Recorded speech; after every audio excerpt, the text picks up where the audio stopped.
What's going on, everybody? Welcome back to the channel. Thank you so much for watching and supporting. We got a great video for you guys today. Well, not so great. Actually, we're going to be talking about Uber lowering their rates yet again. Another frustrating season for drivers, right? Before we jump into that, wanted to give a shout out to our sponsor, Solo. You guys really need to check this one out. This is the best ride sharing app out there.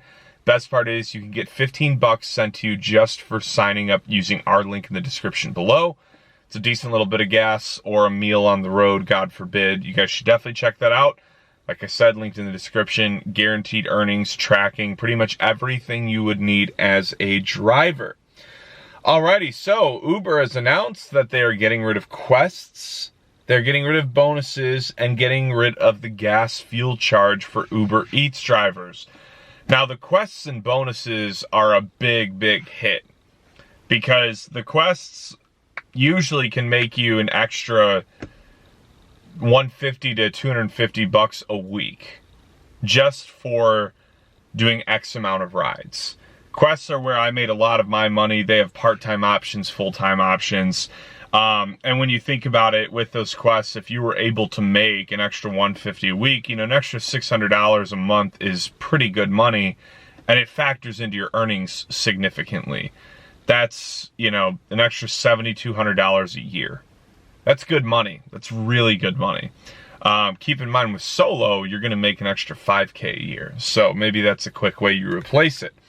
But on top of that, getting rid of the bonuses as well. I mean, these are some of the things that, in my opinion, were the only features that made it worth it in the last couple of years.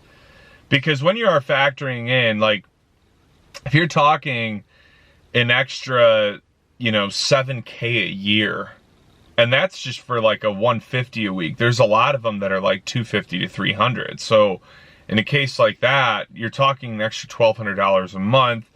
I mean, you're talking an extra, you know, 12, 13K a year. Like now we're getting into some pretty crazy money. Like that's a huge loss.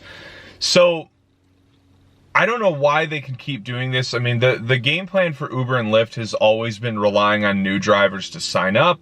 The sign-up bonuses are obviously usually just, you know, give X amount of rides and we'll cover the difference if you don't make X, you know? But now without these, it's really getting to a point for me where it seems like full-time driving is not worth it. These little metrics and bonuses were what were pretty much vital if you were a full-time driver, and losing that much income, I just really don't think it makes sense. Now, obviously, part-time driving I think is always going to make sense, especially if you're talking like 10 hours a week. That's not going to put as much wear and tear on your vehicle. The fuel surcharge for Uber Eats, that really bites. That one's painful. If I were an Uber Eats driver, I'd be looking at all the other platforms right now. I'd be looking at Instacart. I'd be looking at anything else to see if I can make more money.